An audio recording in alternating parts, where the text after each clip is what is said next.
Good afternoon बेटा। Attend your roll call.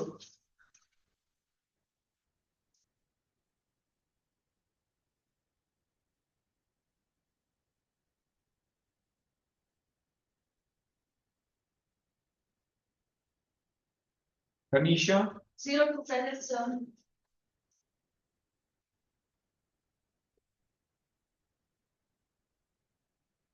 Riya, 03 present, sir. Bhumika, 02 present, sir. Santosh, Aarti, 06 present, sir. Pankaj, अर्चना। अर्चना तो उसमें गई थी ना, स्टेट ऐसे लेवल, राइट। कौन सा था? स्टेट साइंस ऐसे राइटिंग कॉम्पिटिशन। ठीक, आपने सभी ने बोला ऑल द बेस्ट। ठीक है।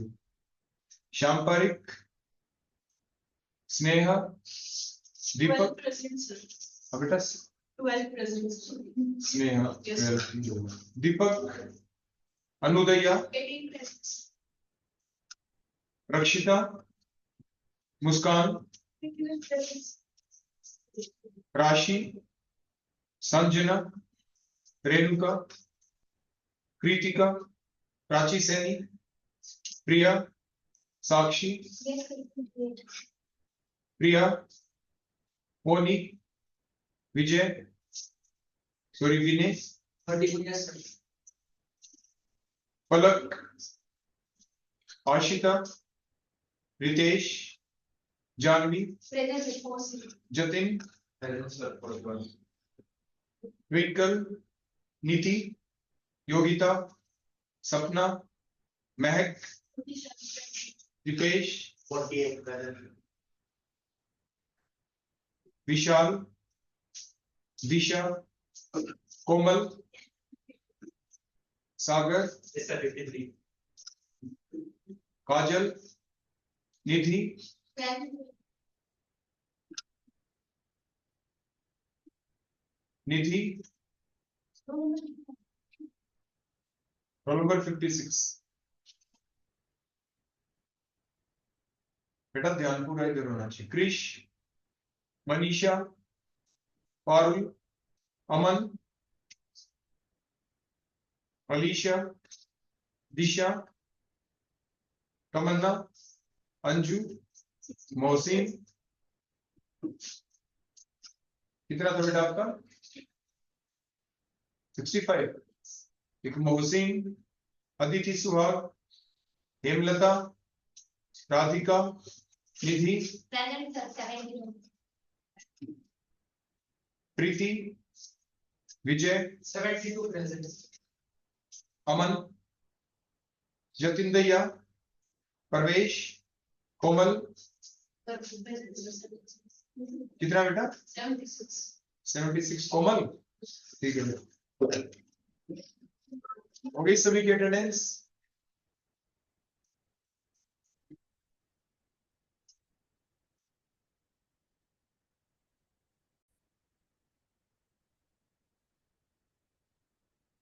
हमारी जो यूनिट चली है बेटा, उस यूनिट का नाम क्या है? Alkyl halides and the aryl halides. और इस यूनिट के अंदर आपने अभी तक क्या क्या सीख लिया? अभी तक आपने सीखा कि इसकी इंट्रोडक्टरी पार्ट, आईपैक नेमिंग, इनकी टाइप्स के primary, secondary, tertiary alkyl halides है, और उसके बाद इनकी प्रिपरेशन आपने देखी, फिर उसके बाद इनकी रिएक्शंस, फिर आपने इनकी टाइप भी देखी थी, और जो रिएक्शन थी, कुछ कंपाउंड भी लिया आपने, क्लोरोफॉर्म लिया, कार्बन टेट्राक्लोराइड लिया, डीडीटी आपने बनाया था इसके दौरान। उसके बाद आपने देखा होगा कुछ कंपैरेटिव रिएक्शंस भी की थी आपने एल्काइल हैलाइड्स की। कंपैरेटिव मींस आपका रिएक्टेंट तो एक है, उसमें अलग अलग रिएजेंट डालने से क्या क्या प्रोडक्ट बन गए। जैसे एक्वस KH डाला, NH डाला तो क्या हुआ, एक्वस डाला, एल्कोहलिक केस डाला तो क्या फर्क हुआ, ट्राई सिल्वर ऑक्साइड डाला, मॉइस्ट डाला तो क्या डिफरेंस आया, आपके KCN डाला, AgCN डाला तो क्या डिफरेंस आया, पोटेशियम नाइट्राइड डाला, सिल्वर नाइट्राइड डाला तो क्या डिफरेंस आया, अमोनिया एक्सेस में लिया या एक्सेस में नहीं लिया, उसके बेसिस के ऊपर प्रोडक्ट में क्या डिफरेंस आया। ये सारी की सारी बातें आपने आपके रिएक्शंस के दौरान आपने सीखी थी। उसके बाद आज जो हम आपको बताएंगे, उसके बाद हाँ एक चीज और भी हमने आपको कराया था रूल्स के बारे में। आपने सर्जफ रूल के बारे में लास्ट लेक्चर में ही हमने देखा था। फिर मार्कोनिकोव्स रूल और एंटी मार्कोनिकोव्स रूल के साथ साथ आपने एलाइलिक ब्रोमिनेशन भी देखी थी, और इन सभी के आपने मैकेनिज्म भी स्टडी किए थे। अब जो फिलहाल अब हम देखने वाले हैं, जो डिफरेंट टाइप की जो रिएक्शंस हैं जो आपके अल्काइल हैलाइड शो करते हैं, वो कौन कौन सी होती है, उसका एक ब्रीफ रिव्यू आज हम लेंगे। तो आपकी जो एल्काइल हैलाइड है बेटा, इसके अंदर जो मेन रिएक्शन जो चल सकती है ना, जो भी चलेगी रिएक्शन, पहले अगर हम किसी एल्काइल हैलाइड की स्ट्रक्चर आपके सामने ड्रा कर दें, जो आपने प्राइमरी सेकेंडरी टर्शियरी 3 तरह के एल्काइल हैलाइड आपने सीखे थे, तो वो क्या थी? फॉर एग्जांपल मान लीजिए आपने कार्बन लिया, कार्बन के ऊपर मान लीजिए Cl लगा हुआ है, और उसके जो 3 वैलेंसी हमने खाली रख दी, देखो यहाँ पे अगर हम ड्रा करें स्ट्रक्चर प्राइमरी सेकेंडरी और टर्शियरी एल्काइल हैलाइड की, तो उस बेसिस के ऊपर देखो ये 3 मैं एल्काइल हैलाइड आपके सामने यहाँ पे मैं ड्रा करूंगा। मान लीजिए एक जगह हमने एक R ग्रुप लगा दिया, मतलब alkyl group, for example CH3 हमने लिख दिया। अगर हम दो CH3 लिख दें देखो इस टाइप से, 2 alkyl groups are present on the carbon atom having halogen, तो secondary alkyl halide. If the 3 alkyl group are attached on the carbon atom having the halogen atom, called as the tertiary alkyl halide. ऐसा आपने सीखा था। ये सीखने के बाद अब मेन पॉइंट आ गया कि आखिर इनमें रिएक्शन चले तो कौन सी चलेगा। मेन जो फिलहाल आज हम रिएक्शन देखेंगे, जिसके बारे में हम कंपैरिजन भी कर पाएंगे, वो रिएक्शन होगी, पहली तो होगी रिएक्शन जिसको आप कहेंगे substitution reaction. Substitution reaction. Second जो रिएक्शन आप देखेंगे इसमें साथ के साथ, वो आपकी होगी elimination reaction. Elimination reaction, elimination reaction. अब क्वेश्चन ये आया कि ये सब्स्टिट्यूशन रिएक्शन और एलिमिनेशन रिएक्शन की आपकी डेफिनेशन क्या है। जैसे हमने आपको पहले बताया था कि सब्स्टिट्यूशन रिएक्शन वो रिएक्शन होती है इन which A weaker species, a week कौन होगा यहाँ पे, वो कोई भी हो सकता है। The reaction in which a weak species, weak species may be the electrophile, it may be the nucleophile. A weak species is replaced by a stronger species. Stronger species of same nature. और ये stronger species भी कौन होगी? Of same nature का मतलब electrophile को electrophile ही replace करेगा, nucleophile को न्यूक्लियोफाइल ही रिप्लेस करेगा, इसलिए हमने लिखा है of same nature.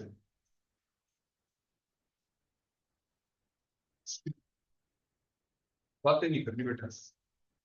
Elimination reaction जब कि कैसी रिएक्शन होगी? एलिमिनेशन रिएक्शन वो होगी इन विच 2 एटम्स और group of atoms are removed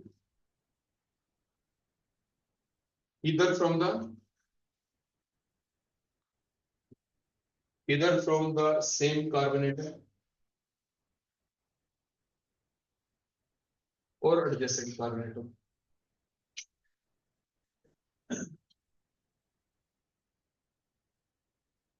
तो वो आपकी होगी एलिमिनेशन रिएक्शन। कैसी हो जाएगी? Elimination reaction. अब एलिमिनेशन में फर्दर देखें, सब्स्टिट्यूशन में अगर हम फर्दर देखें तो इनकी और जो भी बनेगी टाइप, वो क्या होगी? टाइप कुछ ऐसे बन जाएगी कि फिलहाल क्योंकि चैप्टर हमारा एल्काइल हैलाइड का है, तो हम सिर्फ वही रिएक्शन पढ़ने वाले हैं। अदरवाइज तो सब्स्टिट्यूशन मैंने बताया, अगर इलेक्ट्रोफाइल के द्वारा हो तो electrophilic substitution reaction, nucleophile weaker को अगर स्ट्रॉन्गर वन हटा दे तो आपकी न्यूक्लियोफिलिक सब्स्टिट्यूशन रिएक्शन हो जाएगी। लेकिन क्योंकि एल्काइल हैलाइड की स्ट्रक्चर हमारे सामने है, उसी स्ट्रक्चर को ध्यान में रखते हुए ही हमें फर्दर टाइप्स को देखना है। हम सिर्फ वही टाइप देखेंगे इन सब्स्टिट्यूशन और एलिमिनेशन रिएक्शंस की, जो कि हमारे एल्काइल हैलाइड के अंदर ये रिएक्शन चलने वाली है।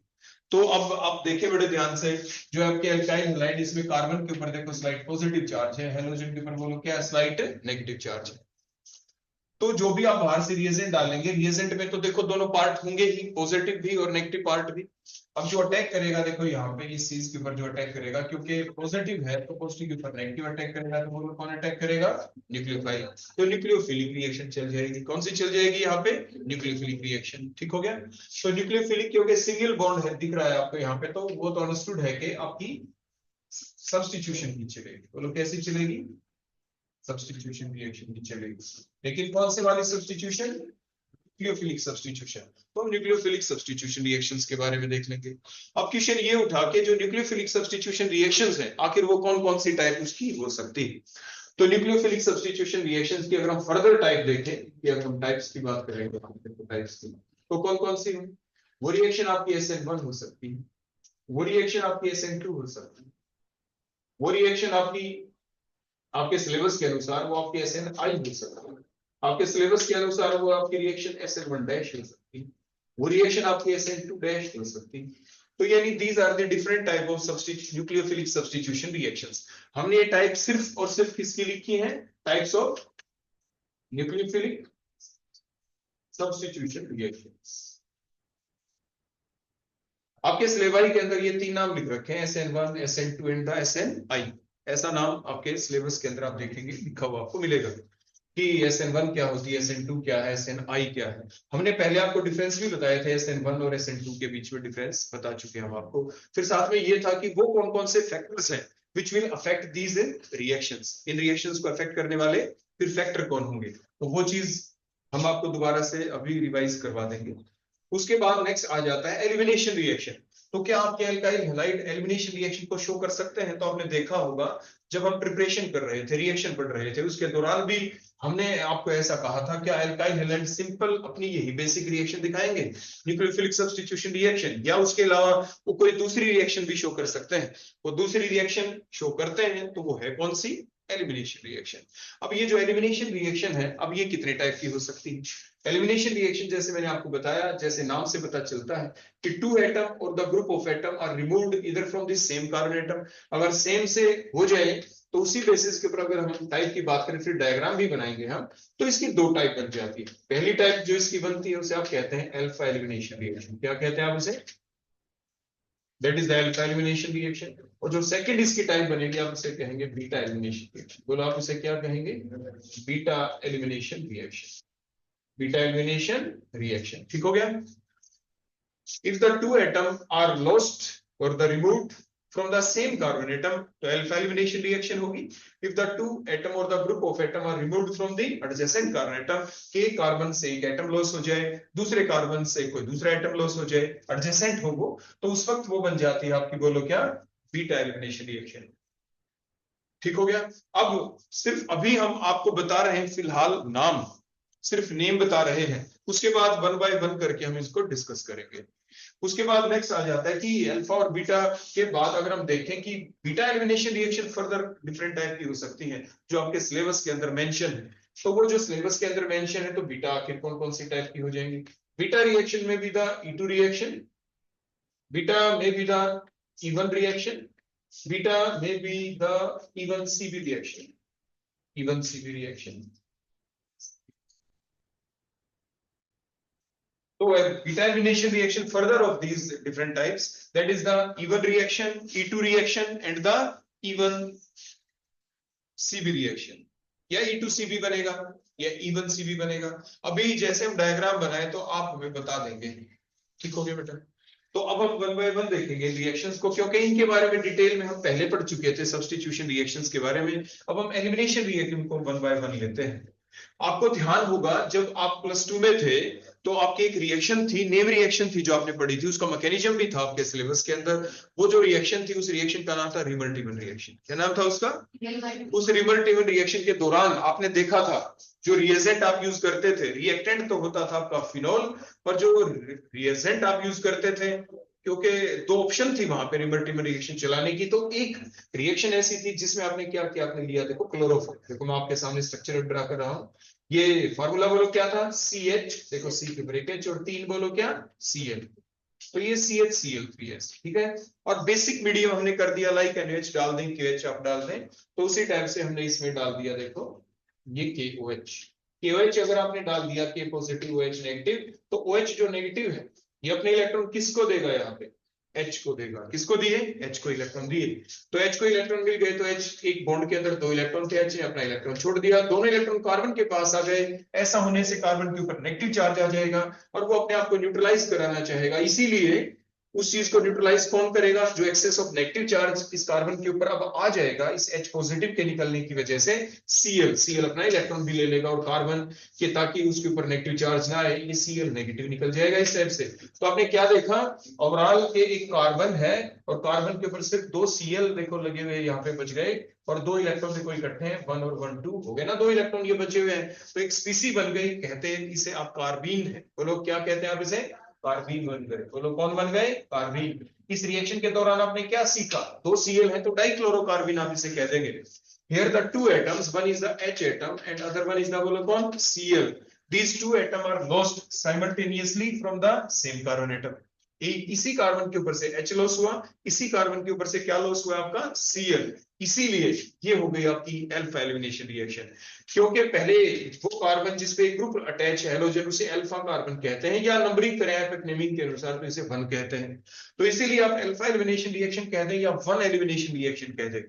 या पहला एटम अल्फा के ऊपर से लॉस हुआ, दूसरा भी अल्फा के ऊपर से लॉस हुआ, so also called alpha coma alpha elimination reaction. लेकिन अल्फा अल्फा को बार बार हम रिपीट करेंगे नहीं, इसे सिंपली कह देंगे अल्फा एलिमिनेशन रिएक्शन, या सिंपली कह देंगे 1 एलिमिनेशन रिएक्शन। क्लियर हो गया? तो और इसके दौरान बनते कौन है बोलो? आपके कार्बीन्स, जो कि रिवर्सिबल रिएक्शन के दौरान बनते हैं। मैंने आपको ये पहले ही बता दिया था। क्लियर हो गया बेटा इतना? उसके बाद हम चलते हैं अपने दूसरे पोर्शन की तरफ, नाम है जिसका बीटा एलिमिनेशन रिएक्शन। बोलो क्या नाम है इसका? Beta elimination reaction. अब जो बीटा एलिमिनेशन रिएक्शन है ये आपके डिफरेंट टाइप की हो सकती है, जैसे नाम से पता चलेगा। यहाँ पे देखो फॉर एग्जांपल मैं देखो आपके सामने डायग्राम ड्रा कर देता हूँ। मान लीजिए मैंने एक कार्बन लिया, ये दूसरा कार्बन लिया, इसके ऊपर देखो मैंने एक Cl लगा दिया। इसी डायग्राम को अगर मैं 3 बार ड्रा कर दूं, देखो थोड़ा स्मॉल बॉन्ड बन दिखा देता हूँ ऐसे, और इसी को मैं 3 बार अगर ड्रा कर दूं आपके सामने, और ये Cl लगा दिया, ऐसे मैं दोबारा से ड्रा कर दूं इधर इस ये C और देखो ऐसे Cl कर दिया ना मैंने, ऐसे 3 बार मैंने ड्रा कर दिया। अब 3 बार ड्रा करने के बाद आपने क्या देखा? ये वो कार्बन, पहला कार्बन जिसके ऊपर Cl है, मतलब अल्फा वाला कार्बन, इसे अगले कार्बन के ऊपर मैंने लगा दिया, बोलो यहाँ पे H। बोलो क्या लगा दिया इसके ऊपर? H लगा दिया ना ऐसे H। ऐसे इसके ऊपर भी देखो मैंने H शो कर दिया, H शो कर दिया मैंने। पहला कार्बन अल्फा है और अल्फा की वैलेंसी पूरी करें तो बोलो क्या कर देंगे? इकट्ठा लिख देता हूं मैं अल्फा वाले को तो CH2 करके, ठीक हो गया? इसको मैं CH2 करके लिख देता हूं। जो बीटा पोजीशन वाले हैं इसको, इसके H को हम अलग अलग शो कर देते हैं, इस टाइप से अलग अलग टाइप से हमने शो कर दिया। तो ये अल्फा के बाद नेक्स्ट बोलो कौन हो गया? बीटा, बीटा और बीटा। तो एक जो Cl है वो तो अल्फा के ऊपर अटैच है, अल्फा हो गया, और दूसरा जो H हमें लॉस करवाना है वो कहां पे अटैच है? बोलो बीटा के ऊपर अटैच है। तो हमें 2 एटम लॉस करवाने, लेकिन उनके लॉस करने के तरीके होंगे अलग अलग। वो अलग अलग तरीके का मतलब क्या है? यहाँ पे हमने यहाँ पे एल्काइल हैलाइड एक जैसा ड्रा कर दिया है। हमने यहाँ पे जो एल्काइल हैलाइड है वो हमने प्राइमरी एल्काइल हैलाइड शो किया है। अभी हम वो नहीं बता रहे, बाद में करेंगे डिफरेंशिएट के प्राइमरी ले, सेकेंडरी ले या टर्शरी ले। सिंपल समझाने के लिए सिंपल एल्काइल हैलाइड आपके सामने ड्रा कर दिया। अब उसके बाद हुआ क्या? अब हो गया ऐसा कि जैसे E2 नाम से पता चला, E2 का मतलब जैसे आपने पढ़ा था SN2 का मतलब था 2 का मतलब बाइमोलिकुलर रिएक्शन। कैसी रिएक्शन थी? बाइमोलिकुलर। और SN का मतलब था न्यूक्लियोफिलिक सब्स्टिट्यूशन रिएक्शन। सिमिलरली यहाँ पे 2 का मतलब है बाइमोलिकुलर और E का मतलब है एलिमिनेशन रिएक्शन। यहाँ पे 1 है तो 1 का मतलब है, जैसे 1 का मतलब वहां पे क्या आता है SN1 में? Unimolecular nucleophilic substitution reaction. ऐसे यहाँ पे 1 का मतलब होगा यूनिमोलिकुलर एलिमिनेशन रिएक्शन होगा। अब आगे चले, 1 का मतलब ये यूनिमोलिकुलर ही है, यहाँ पे अगर 2 लिख दे तो बाइमोलिकुलर बन जाता। तो 1 है तो यूनिमोलिकुलर है, unimolecular elimination reaction via formation of C का मतलब कंजुगेट, B का मतलब base, via formation of conjugate base, ये इसका मतलब है। क्लियर हो गया ना इतना? अब देखो करेंगे क्या? अब 2 चीजों का इकट्ठा अटैक करना है। यहाँ पे 2 चीज इकट्ठी अटैक हो, मतलब इसका कि जब भी हम ये रिएक्शन देखो इस टाइप से चलाने वाले हैं, और जो भी हम बाहर से डालेंगे बेस, जो भी बेस हम डालें, मान लीजिए बेस लिख दिया, बेस को मान लीजिए मैं B से दिखा देता हूं, 2 डॉट मैंने लगा दी। लोन पेयर या विद नेगेटिव चार्ज भी दिखा दे या सिंपल लोन पेयर के साथ दिखा दे, उससे फर्क नहीं पड़ता। हुआ क्या? इसने इलेक्ट्रॉन बोलो किसको दिए? यहाँ पे H को इलेक्ट्रॉन मिल गए। तो हुआ क्या साथ के साथ? यहाँ पे दोनों इलेक्ट्रॉन अब आगे कहां पे शिफ्ट करेंगे? नेक्स्ट, क्योंकि ये कार्बन, अब ये जब बॉन्ड यहाँ से क्लीवेज हो जाएगा, H को इलेक्ट्रॉन मिल गए, H अपना इलेक्ट्रॉन छोड़ देगा, दोनों इलेक्ट्रॉन कार्बन के पास आ गए, तो ये अपने पास रखेगा क्यों? मान लीजिए इसने आगे शिफ्ट कर दिए, आगे शिफ्ट किए तो इस कार्बन के 5 बॉन्ड हो गए और दोनों इलेक्ट्रॉन बोलो कौन लेके निकल गया, बोलो यहाँ से Cl। कहने का मतलब दो स्पीसी इकट्ठी इन्वॉल्व हो गई यहाँ पे, बेस भी इन्वॉल्व है पहली स्टेप के अंदर और आपका लिविंग ग्रुप भी इन्वॉल्व है। तो इट मींस ये मतलब ये पूरा reacted molecule plus base 2 molecule हो गए ना, तो इसीलिए रिएक्शन क्या कहलाई, बाइमोलिकुलर। इसके ऑपोजिट पहली स्टेप में सिंपली हम क्या करेंगे, ये Cl ना दोनों इलेक्ट्रॉन लेके निकल गया यहाँ से, सिंपल Cl नेगेटिव लॉस हो गया। अब हुआ क्या, इस कार्बन के ऊपर आ गया पॉजिटिव चार्ज, बोलो कैसा चार्ज आ गया, पॉजिटिव चार्ज। तो ये कार्बन है, इस कार्बन के ऊपर देखो आ गया यहाँ पे पॉजिटिव चार्ज और इधर नेक्स्ट कार्बन था इसके ऊपर H है, ये H है और ये H है, मतलब कार्बोकेटाइन बन गया। बोलो क्या बन गया, सिर्फ एक मॉलिक्यूल ही इन्वॉल्व था पहली स्टेप के अंदर। अब अगली में दिखाते हैं हुआ क्या, इवन Cb के अंदर जो भी बेस था, देखो बेस की प्रेजेंस में हम ये रिएक्शन कर रहे थे। यहाँ पे मैंने देखो बेस दिखा दिया, यहाँ पे देखो यहाँ पे लिख देता हूँ मैं ये बेस, ऐसे बेस बी से दिखा दो, उसी टाइप से लोन पेयर दिखा दो जैसे मैंने दिखाया। इसलिए इलेक्ट्रॉन H को दिए तो H ने क्या किया, इलेक्ट्रॉन यहाँ से ले लिए, कार्बन के पास ये दोनों इलेक्ट्रॉन रह गए, जो ये बीटा कार्बन है इसके पास दोनों इलेक्ट्रॉन रह गए, बीटा के पास है ना दोनों इलेक्ट्रॉन इसी कार्बन के पास रह गए। आगे फर्दर शिफ्टिंग नहीं दिखाई हमने, तो क्या दिखाया, ये कार्बन क्या दिखाया, ये कार्बन, कार्बन के ऊपर एक H है, ये दूसरा H है और इस कार्बन के पास दोनों इलेक्ट्रॉन आ गए, अपना भी और H वाला भी, इसके ऊपर आ गया नेगेटिव चार्ज, आगे सिंगल बॉन्ड और ये CH2 है और आगे बोलो क्या लगा हुआ है यहाँ पे Cl, तो कार्बेनाइन बन गया। बोलो क्या बन गया, कार्बेनाइन बन गया, ये कंजुगेट बेस बन गया। आपने पढ़ा था ना केमिकल इक्विलिब्रियम वाली यूनिट को, जब आप 11th क्लास के अंदर थे, तो उसके दौरान जब आपको सिखाया जाता था एसिड और बेस के बारे में, तो वहां पे आपने पढ़ा था ब्रोस्टेड साइंटिस्ट के अनुसार, क्या पढ़ा था आपने, कंजुगेट एसिड बेस की क्या डेफिनेशन थी वहां पे, कि कोई भी ऐसी स्पीसी, मान लो ये कोई सब्सटेंस है, इसने H पॉजिटिव ही तो लॉस किया है, तो H पॉजिटिव लॉस करने के बाद, क्या लॉस करने के बाद, ये जो H पॉजिटिव यहां से लॉस हो गया, उसके बाद जो भी चीज बची वो बोलो कौन है, वो आपकी बेस है। बोलो कौन है, तो उस सब्सटेंस का कौन है, बोलो बेस, कंजुगेट बेस है उसका। बोलो कौन हो गया, तो ये कंजुगेट बेस बन गया यहाँ पे। तो आपने क्या देखा, E2 के अंदर 2 मॉलिक्यूल आर साइमल्टेनियसली इन्वॉल्व्ड, और 2 मॉलिक्यूल जब साइमल्टेनियसली इन्वॉल्व होंगे, इसको देखो थोड़ा इधर लिख देता हूं, यहाँ पे 2 मॉलिक्यूल जब साइमल्टेनियसली इन्वॉल्व होंगे इसके अंदर, जो हमने ये रिएक्शन आपके दिखाई यहाँ पे, तो होगा क्या, ये कार्बन दिखाया हमने, कार्बन के ऊपर एक H है, ये दूसरा H है और ये जो H था देखो इसका बॉन्ड देखो डॉटेड से दिखा देंगे, ट्रांजिशन स्टेट बन जाएगी, ये बॉन्ड टूटना शुरू हो गया, ये डॉटेड दिखाया, यहाँ से बेस आया, इसने इलेक्ट्रॉन देने शुरू कर दिए, ये सिंगल बॉन्ड तो था ही, ये CH2 और आगे ये डॉटेड डॉटेड डॉटेड दिखाए, ये बॉन्ड टूटना शुरू हो गया और यहाँ पे ये दोनों इलेक्ट्रॉन आगे आते हैं तो ये डबल बॉन्ड बनना स्टार्ट हो गया। आगे बात समझिए, इस कार्बन, ये कार्बन जिसके ऊपर पहले था स्लाइड पॉजिटिव चार्ज, देखो इस कार्बन के ऊपर था पहले स्लाइड पॉजिटिव चार्ज, Cl पे क्या था स्लाइड नेगेटिव, तो इसके ऊपर स्लाइड नेगेटिव ऐसे शो करते हैं, इसके ऊपर भी क्योंकि इलेक्ट्रॉन डेंसिटी इधर से इधर आ रही है, स्टेप से आ रही है ना, तो अगर ये नेगेटिव के साथ अगर हम दिखाते तो क्या दिखाते, इसके ऊपर स्लाइड नेगेटिव है, हो गया ना स्लाइड नेगेटिव, ऐसे चलता चला गया, और इसके ऊपर बोलो क्या दिखाएंगे, स्लाइड पॉजिटिव इस कार्बन के ऊपर, तो ये नेगेटिव की फॉर्म में आप ले लेना चाहिए यहाँ पे, ठीक हो गया ना, ताकि न्यूट्रल स्पीसी निकले बी नेगेटिव, और ये H पॉजिटिव निकलेगा तो BH निकल जाएगा बिल्कुल बाहर, इसलिए हमने ऐसा शो कर दिया, तो नेगेटिव की फॉर्म में हम इसको शो कर देते हैं। आगे बेटा बात समझ में, तो हमने क्या शो किया कि आपकी एक अल्फा एलिमिनेशन रिएक्शन होती है, दूसरी बीटा एलिमिनेशन रिएक्शन होती है। अल्फा एलिमिनेशन रिएक्शन वो रिएक्शन थी जिसके दौरान आपने क्या देखा, the two atom are lost from the same carbon atom, means carbons are formed. Beta elimination reaction कैसी हुई, beta elimination reactions are those in which the two atom are lost from the adjacent carbon atom, एक यहाँ से एक अगले से, अब ऐसे लॉस हुआ, लेकिन उसके लॉस होने के तरीके अलग अलग हो सकते हैं, उसी बेसिस के ऊपर आपकी beta elimination reaction further of different type, तो डिफरेंट टाइप में आपने E2 देखा, E1 देखा, E1C भी देखा, तो आपने E2 कैसी रिएक्शन हुई, in which the two molecules are simultaneously involved and thus result in the formation of a transition state, एक ट्रांजिशन स्टेट पहले बनती है, जैसा कि आपने देखा था ये E2 SN2 जैसी हो गई, बोलो किस जैसी हो गई, so there is always a competition between the E2 and the SN2, ये भी आपके सिलेबस के अंदर लिख रखा है कि किन किन के बीच में आपस में हमेशा कंपटीशन रहेगा, तो E2 और SN2 के बीच में हमेशा क्या रहेगा, कंपटीशन, मींस कौन सी रिएक्शन इजीली चलेगी, आपकी E2 चलेगी, ये क्या नाम है, E2 चलेगी या SN2। सिमिलरली अगर हम बात करें यहाँ पे E1 की, तो इसमें आपने क्या देखा, only one molecule is involve in the first step, तो फर्स्ट स्टेप में होने की वजह से इंटरमीडिएट अभी तो कार्बोकेटायन बना है, अभी फाइनल प्रोडक्ट तो वही हमारी एल्कीन्स बन ही जाएंगी। E2 हो, E1 हो, इवन CB हो, फाइनल प्रोडक्ट एल्कीन ही बनेगी। बोलो क्या बनेगी आपकी? एल्कीन ही बननी है। लेकिन यहाँ पे इंटरमीडिएट कार्बोकेटायन बना, जैसे कि SN1 के दौरान भी क्या बना था? Intermediate carbocation. तो means there is always a competition in between, बोलो क्या? E1 and the SN1। तो आपने ओवरऑल यहाँ पे क्या सीखा? क्योंकि SN1 SN2 के डायग्राम आप पहले बना चुके थे, पहले सीख चुके थे, इनके बीच डिफरेंशिएट कर चुके हैं। तो आपने क्या देखा? जो E2 रिएक्शन है वो किस जैसी? SN2 जैसी। E1 रिएक्शन बोलो किस जैसी? आपके SN1 जैसी।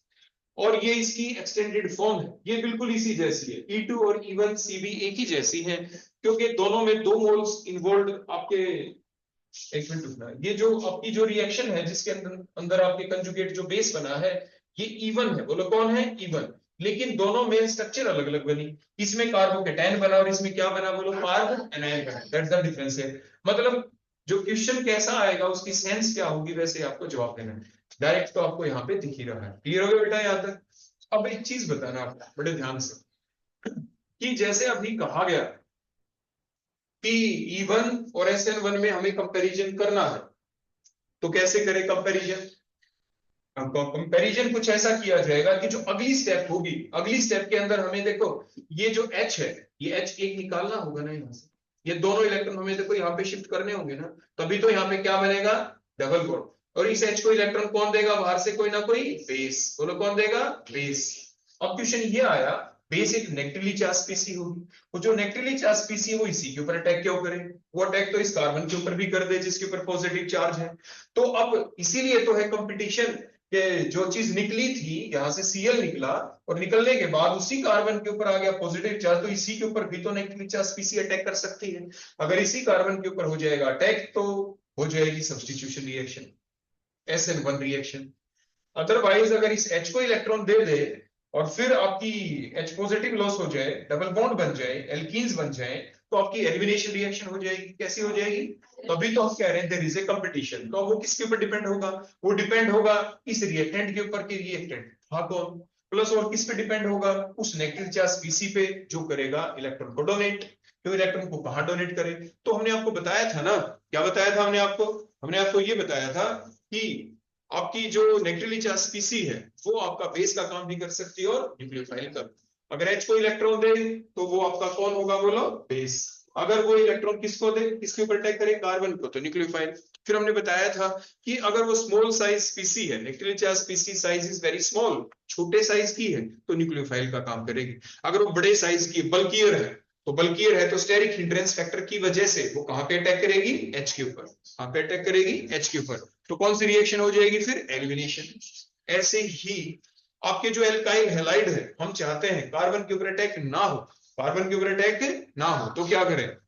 इसके चारों तरफ जो H लगे हुए हैं यहाँ पे बल्कि ग्रुप लाके लगा दें। बल्कि ग्रुप होंगे तो स्टेरिक हिंड्रेंस करेंगे, स्टेरिक हिंड्रेंस करेंगे तो जो स्पीसी है अटैक नहीं करेगी कार्बन के ऊपर, एलिमिनेशन रिएक्शन चलेगी। फिर कैसे चलेगी? बोलो एलिमिनेशन। उसको कहते हैं, इसी के लिए वर्ड यूज किया जाता है, there is a competition, there is a competition between these substitution reaction, nucleophilic substitution reaction and the elimination reaction। तो substitution reactions के बीच में, nucleophilic substitution reactions के बीच में और elimination reactions के बीच में हमेशा ही एक competition होता है। कौन सा प्रोडक्ट कम बनेगा और कौन सा ज्यादा बनेगा वो डिपेंड करता है दोनों के नेचर के ऊपर, कि what is the nature of the alkyl halide, whether it is the primary, secondary or the tertiary, or similarly on the basis of the incoming negatively charged species, whether their size is small or the larger one। इसी के basis के ऊपर आपकी जो product जो बनना होता है। लेकिन एक चीज और बता दें, प्रोडक्ट कभी भी अकेला एक नहीं बनेगा, 100% एक नहीं बनेगा, हमेशा एक प्रोडक्ट थोड़ा कम बनेगा, एक थोड़ा ज्यादा।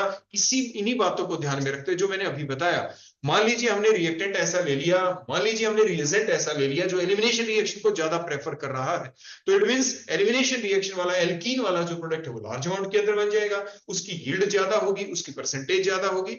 और जो दूसरा प्रोडक्ट जो न्यूक्लियोफिलिक सब्स्टिट्यूशन रिएक्शन वाला बनेगा उसकी यील्ड थोड़ी कम हो जाएगी। लेकिन बनेंगे प्रोडक्ट दोनों ही, न्यूक्लियोफिलिक सब्स्टिट्यूशन रिएक्शन वाला प्रोडक्ट भी बनेगा और आपका एलिमिनेशन रिएक्शन वाला प्रोडक्ट भी बनेगा।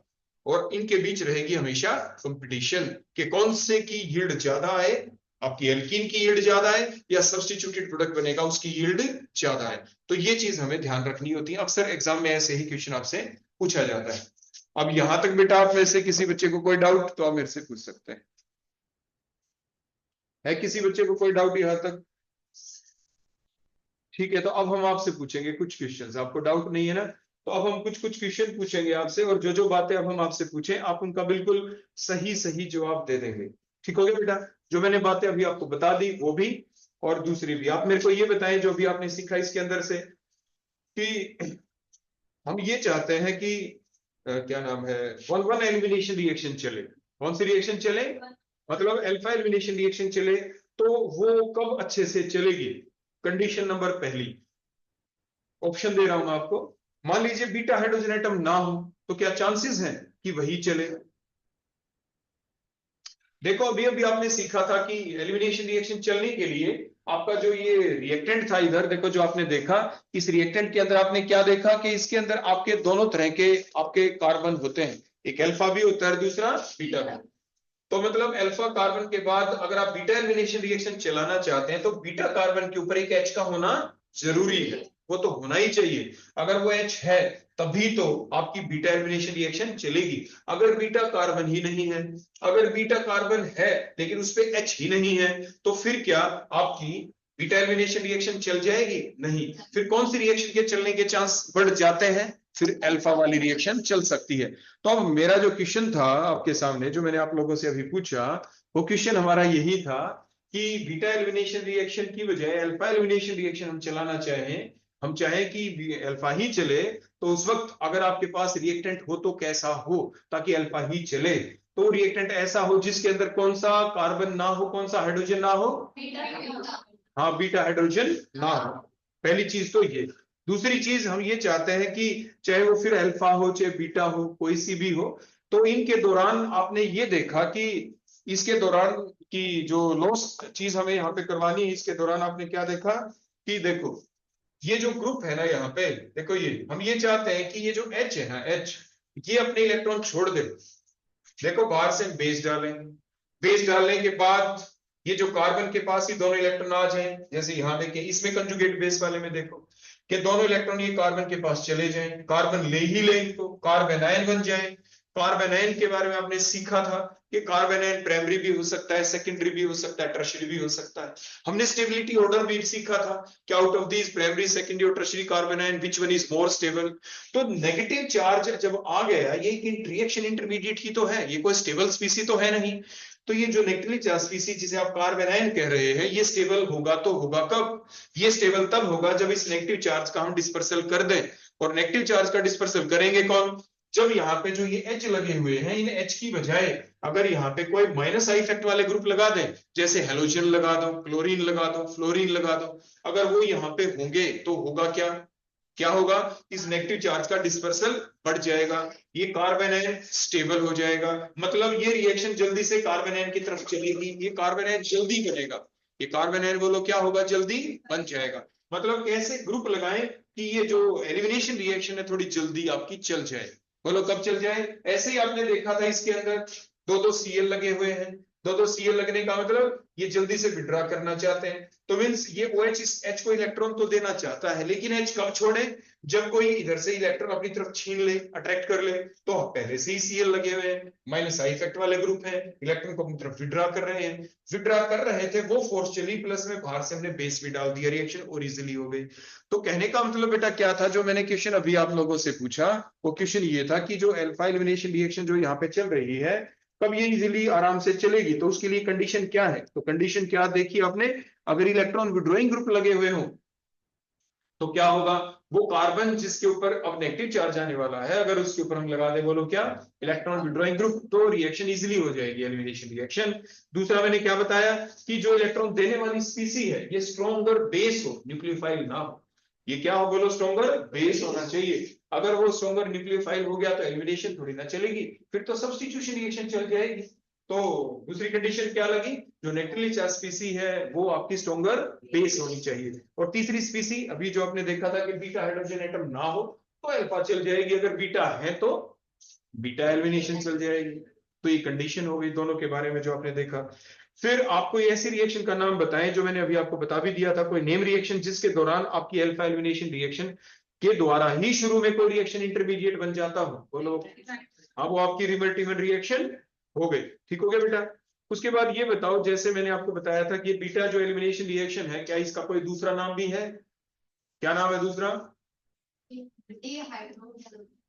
बीटा एलिमिनेशन रिएक्शन का दूसरा नाम क्या हो सकता है? पहला कार्बन अल्फा था, दूसरा बीटा था, तो इसलिए आप इसको अल्फा बीटा एलिमिनेशन रिएक्शन भी कह सकते हैं। तो दूसरा नाम क्या हुआ है बीटा एलिमिनेशन रिएक्शन का? अल्फा बीटा एलिमिनेशन रिएक्शन या सिंपल बीटा एलिमिनेशन रिएक्शन। या पहले कार्बन को 1 कहते हैं और दूसरे कार्बन को 2 कहते हैं, तो आप इसको 1,2 एलिमिनेशन रिएक्शन भी कह सकते हैं, सिंपली 2 एलिमिनेशन रिएक्शन, या क्या 2 एलिमिनेशन रिएक्शन। फिर आप मुझे ये बताएं, जो बीटा एलिमिनेशन रिएक्शन है जिसे आप 2 एलिमिनेशन रिएक्शन कहते हैं, ये फर्दर इसकी क्या और टाइप भी थी कोई जो आपको यहाँ पे दिख रही थी अभी बोर्ड के ऊपर आपको समझाया? बोलो कौन कौन सी थी? E1 एलिमिनेशन रिएक्शन, दूसरा E2 एलिमिनेशन रिएक्शन और थर्ड वन हाँ E1CB एलिमिनेशन रिएक्शन। वो कौन सी एलिमिनेशन रिएक्शन है इन तीनों के अंदर से जिसके दौरान कंजुगेट बेस बनता है? बोलो वो कौन सी थी? अब वो E1CB रिएक्शन थी। बोलो कैसी थी? क्लियर हो गया बेटा? तो जो आपकी एक वो कौन सी रिएक्शन थी जो कि बाइमोलिकुलर एलिमिनेशन रिएक्शन जिसको कह सकते हैं, वो E2 हो जाएगी। वो कौन सी जिसको यूनिमोलिकुलर एलिमिनेशन रिएक्शन कह सकते हैं, वो E1 हो जाएगी। वो कौन सी हो जाएगी? वो कौन सी एलिमिनेशन रिएक्शन जिसमें कार्बोकेटाइन एज इंटरमीडिएट बना, वो E1 एलिमिनेशन रिएक्शन हो गई। वो कौन सी जिसमें इंटरमीडिएट यानी ट्रांजिशन स्टेट बन गई, वो आपकी E2 हो गई। आगे बेटा इतनी बातें समझ में? तो ये जितनी भी चीजें आपने देखी, ये जो एरो हमने अगर जो साथ में घुमा के आपको दिखाए थे, अगर वो दिखा देते हैं तो वो उसका मैकेनिज्म बन जाता है। वो उसका क्या बन जाता है? वो कौन सी रिएक्शन जिसको हम ये कह सकते हैं E1 मैकेनिज्म, E1 रिएक्शन में E1 मैकेनिज्म हो गया ना, तो वो कौन सा मैकेनिज्म जिसको हम कह सकते हैं कार्बोकेटाइन मैकेनिज्म। कार्बोकेटाइन मैकेनिज्म तीनों में से किस में चलेगा? हाँ, E1 रिएक्शन के अंदर जो भी मैकेनिज्म होता है हम उसको क्या कह सकते हैं?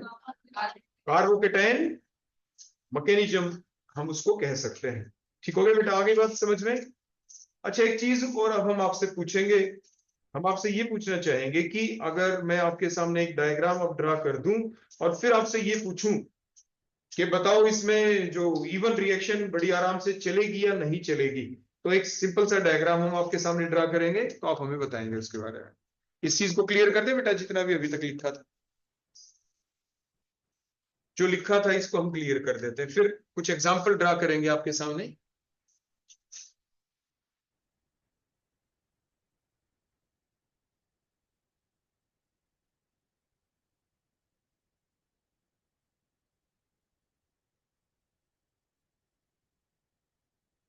देखो पहला एग्जांपल हमने क्या किया, 2 कार्बन है हमारे पास। देखो ये 2 कार्बन, इसके ऊपर हमने Cl लगा दिया। ठीक हो गया ना? क्या लगा दिया उसके ऊपर? एक हेलोजन। अब हम इसमें ना सब्स्टिट्यूशन करेंगे, यानी H को हटा के कोई और ग्रुप लगा देंगे, लेकिन कितने लगाएं और उसी के आधार के ऊपर आपको बताना है कि जो रिएक्शन अभी हम बता रहे थे एलिमिनेशन रिएक्शन किस में इजीली चलेगी। मैंने जैसे आपको बताया कि प्रोडक्ट तो डिफरेंट टाइप के बन सकते हैं, लेकिन कौन सा मेजर प्रोडक्ट बनेगा और कौन सा माइनर बनेगा। तो मान लीजिए हम यहाँ पे लगा दें एल्काइल ग्रुप, 2 एल्काइल ग्रुप लगा दें, यहाँ पे एक एल्काइल लगा दें, एक और H लगा दें, ये लगा दिया। ठीक हो गया? एक ही एल्काइल ग्रुप हमने बीटा कार्बन के ऊपर लगाया, की बजाय अगर हम 2 एल्काइल ग्रुप लगा दें, ये यहाँ पे एल्काइल, एक एल्काइल और बढ़ा दिया, सिर्फ एक H छोड़ा है, यहाँ पे भी हमने लगा दिया, देखो ये भी CH3। अब हम रिएक्शन करना चाहते हैं इसके अंदर हमने बेस डाला। बोलो क्या डाला? बेस। हमारा फाइनल प्रोडक्ट भी बनेगा। क्या बनेगा? Final product.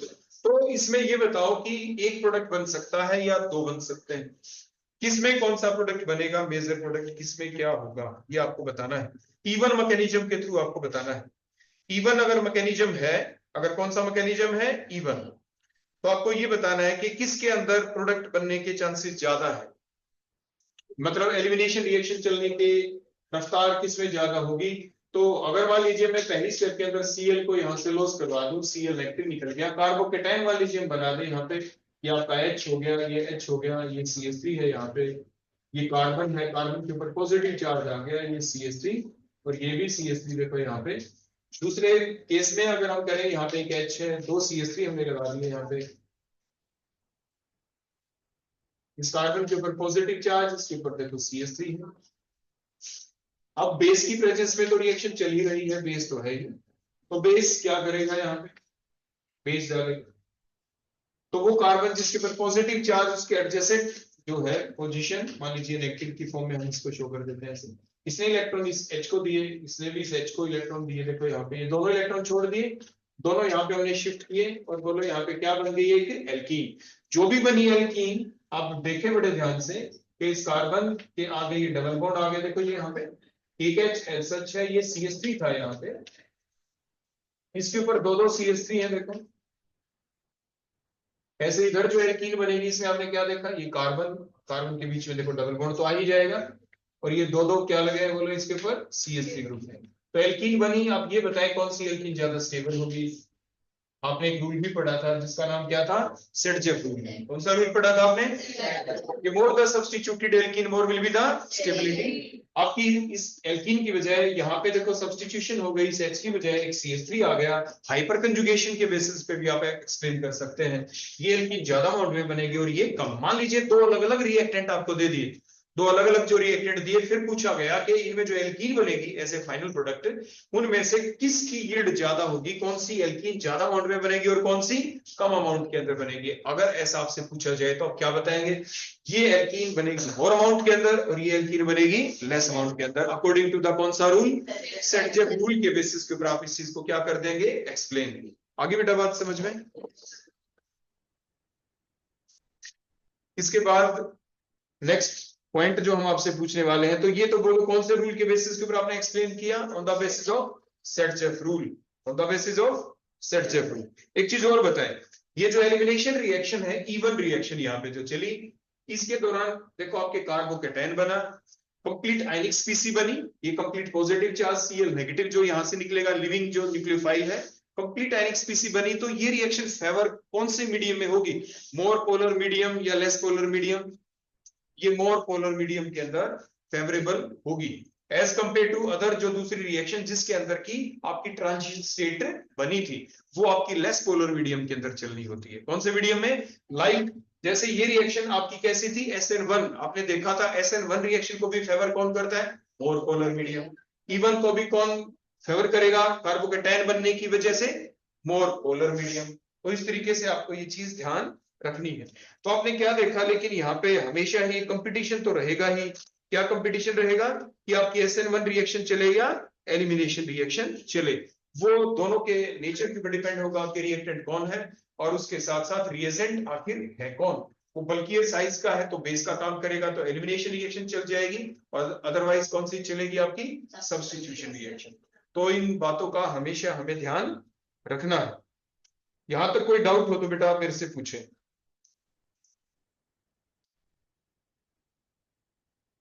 पूछना है। अगर इसी बात को मैं घुमा फिरा के आपसे आपके सामने पूछूं कि मान लीजिए आपने ये देखा कि जो ये कार्बन है, देखो ये कार्बन, ये बीटा जो कार्बन है, इस बीटा कार्बन के ऊपर जितने ज्यादा हम एल्काइल ग्रुप की संख्या बढ़ाते चले जाएंगे, कौन सी संख्या बढ़ा देंगे, एल्काइल। एल्काइल देखो यहाँ पे 1 एल्काइल था, यहाँ पे हमने 2 कर दिया, मतलब आप स्टेरिक हिंड्रेंस बढ़ा रहे हैं। बोलो क्या बढ़ा रहे हैं आप वहां पे, स्टेरिक हिंड्रेंस बढ़ाने से होगा क्या, स्टेरिक हिंड्रेंस बढ़ाने से ये होगा कि आपके जो भी इलेक्ट्रिकली चार्ज स्पीसी है, वो स्टेरिक फैक्टर की वजह से इस कार्बन के ऊपर जिसके ऊपर पॉजिटिव चार्ज, उसके ऊपर अटैक नहीं कर पाएगी। नहीं कर पाएगी तो कौन सी रिएक्शन चलेगी, एलिमिनेशन रिएक्शन ही चलेगी।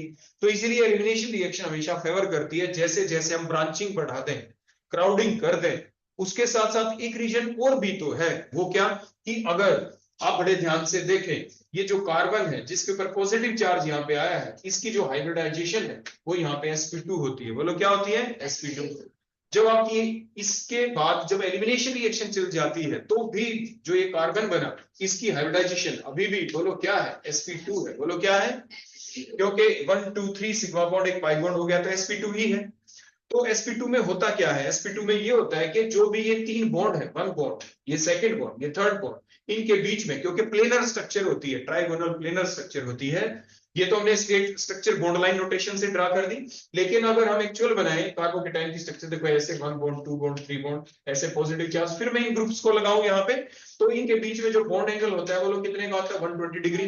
मतलब इन बॉन्ड पेयर इलेक्ट्रॉन्स और बॉन्ड पेयर के बीच जो रिपल्शन होने के चांस यहाँ पे कम है। अगर हम इस रिएक्शन को फर्दर चलाते हैं, एलिमिनेशन ही होती है तो भी हाइब्रिडाइजेशन sp2 है, sp2 का मतलब बॉन्ड एंगल अभी भी 120 है। मतलब ये जो बॉन्ड पेयर है, देखो ये बॉन्ड इनके बीच में रिपल्शन होने के चांस अब भी कम है, एज कंपेयर टू अगर हम सब्स्टिट्यूशन रिएक्शन चलाते, न्यूक्लियोफिलिक सब्स्टिट्यूशन रिएक्शन, तो होता क्या, इस कार्बन के ऊपर अगर नेगेटिव चार्ज स्पीसी अटैक करती, तो करने के बाद इस कार्बन के 4 बॉन्ड हो जाते, क्योंकि फोर्थ आपकी जो इनकमिंग न्यूक्लियोफाइल इस पे अटैच हो जाता, तो एंगल कितने का होता, टेट्राहेड्रल एंगल, बोलो कितने का होता, 109.5 डिग्री, 109.5 डिग्री का होता। तो मतलब बॉन्ड जो है, ये बॉन्ड इनके बीच में जो गैप है, जो अभी ये पॉजिटिव चार्ज के दौरान तो 120 है, बाद में वो गैप घट के कितना हो जाता है, 109 डिग्री, 109.5 डिग्री। मतलब गैप कम है तो रिपल्शन ज्यादा है, तो इट मींस आपके जो टेट्राहेड्रल स्ट्रक्चर वैसे तो स्टेबल होती है, हमने मान लिया मोस्ट स्टेबल स्ट्रक्चर आपकी वो होती है, क्योंकि बॉन्ड एंगल 109.5 डिग्री का होता है, लेकिन उससे भी तो ज्यादा स्टेबिलिटी तब है ना जब बॉन्ड पेयर के बीच गैप और ज्यादा हो गया 120। तो कहने का अभिप्राय क्या है, अगर हम क्राउडिंग करते हैं बीटा पोजीशन के ऊपर, यहाँ पे आपने सब्स्टिट्यूएंट्स लगा दिए, तो रीजन अलग अलग बने, क्या क्या रीजन बने, क्राउडिंग होने की वजह से जो नेगेटिव चार्ज स्पीसी है उस कार्बन पे अटैक नहीं कर पाएगी। दूसरी बात, जो हमारे दो प्रोडक्ट बनने चाहिए, उनमें जब हम कंपैरिजन करते हैं कि दो प्रोडक्ट कौन से बनेंगे, या तो एल्कीन बने या आपके कौन बने, जो इनकमिंग न्यूक्लियोफाइल आके अटैक करने के बाद सब्स्टिट्यूटेड प्रोडक्ट बने। तो सब्स्टिट्यूटेड प्रोडक्ट में क्या देखा आपने, बॉन्ड एंगल कितने का हो जाएगा, 109.5 डिग्री। और एल्कीन बनती है तो sp2 हाइब्रिडाइजेशन की वजह से बॉन्डों के बीच में एंगल कितने का हो जाता है, 120 डिग्री। तो इसलिए जो रिपल्शन होने के चांस कहां पे कम है, आपके जब एल्कीन बनती है उसके दौरान, as compare to the substitution product. तो ये नेक्स्ट फैक्टर बन जाता है कि जो हम कह रहे हैं ना, विच one is the more favourable reaction, which one is the more preferred, which reaction will be the more preferred. आपकी एलिमिनेशन इजीली चलेगी या आपकी क्या SN1 चलेगी। E1 और SN1 में जब हम कंपैरिजन कर रहे हैं तो ये देख रहे हैं कि E1 के चलने के चांस ज्यादा है या SN1 के। तो ये फैक्टर है जो हमें बताते हैं कि आपका E1 के चांसेस थोड़े ज्यादा है, क्राउडिंग करने से ऐसा हो जाता है। बॉन्ड एंगल के बेसिस के ऊपर हमने एक्सप्लेन किया। उसके बाद कुछ चीजें ऐसी होती है जिससे कोई फर्क पड़ना होता नहीं। वो क्या, क्योंकि इंटरमीडिएट कार्बोकेटाइन यहाँ पे बना, उसमें भी इंटरमीडिएट कार्बोकेटाइन बना, मीडियम दोनों में एक जैसा चाहिए। तो जो आप मीडियम लेते हैं, जो मोर पोलर मीडियम लेना पड़ता है, वो तो इक्वली प्रेफर करेगा दोनों रिएक्शंस, क्या करेगा, इक्वली प्रेफर करता है। लिविंग ग्रुप कौन है, Cl है, कोई बात नहीं, Br है, I है, कौन है, चाहे SN1 हो चाहे आपकी E1 हो, दोनों के अंदर जो लिविंग ग्रुप है वो कोई भी हो, उससे कोई फर्क नहीं पड़ता कि कौन सी ज्यादा मोर प्रेफर्ड रिएक्शन होगी, आपकी E1 होगी या SN1 होगी। तो जिसकी वजह से हम डिफरेंशिएट कर सकते थे वो आपके ये प्रोडक्ट थे। उसके बाद अगला पॉइंट, टेम्परेचर फैक्टर। जैसे ही हम टेम्परेचर करते हैं डिसोसिएशन बढ़ता है। डिसोसिएशन बढ़ने का मतलब ये जो E और कार्बन और H के बीच का बॉन्ड और इजीली आपका टूट जाएगा, तो एलिमिनेशन रिएक्शन चलने के चांस बढ़ जाते हैं। तो जैसे जैसे आप टेम्परेचर बढ़ाते हैं, तो टेम्परेचर बढ़ाने से एलिमिनेशन रिएक्शन चलने के चांसेस ज्यादा होंगे as compare to the substitution reaction. So that is the topic here, जो अभी हम पढ़ रहे थे कि that is there is a competition always between the E1 elimination reaction and the SN1 यानी न्यूक्लियोफिलिक सब्स्टिट्यूशन रिएक्शन। इसी टाइप से जो हमारी और टाइप हैं उनको भी हम पढ़ेंगे अपने अगले लेक्चर के अंदर पढ़ेंगे। आज के लिए इतना ही, यहां तक आप अच्छे से पढ़ के आएंगे। ठीक हो गया बेटा, थोड़ा इसका भी बैक रिव्यू दे देंगे आप घर पे जाके, अभी वीडियो अपलोड हो जाएगी, आप इसको दोबारा सुन भी सकते हैं, है ना। किसी ने कुछ मान लो, वैसे तो आपने नोट्स बना रखे होंगे, फिर भी कुछ रह गया आप दोबारा से सुन लेना, पूरी चीज आपको ऐसा मिल जाएगी। आगे बेटा बात समझ में, अब कोई डाउट तो आप मेरे से पूछ सकते हैं।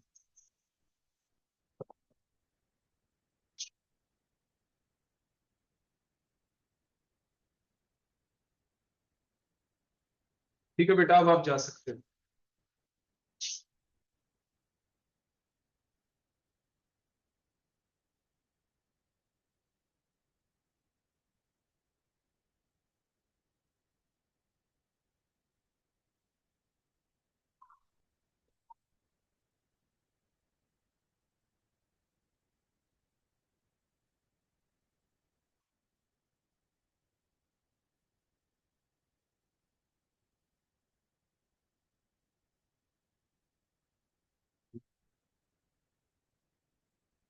हाँ।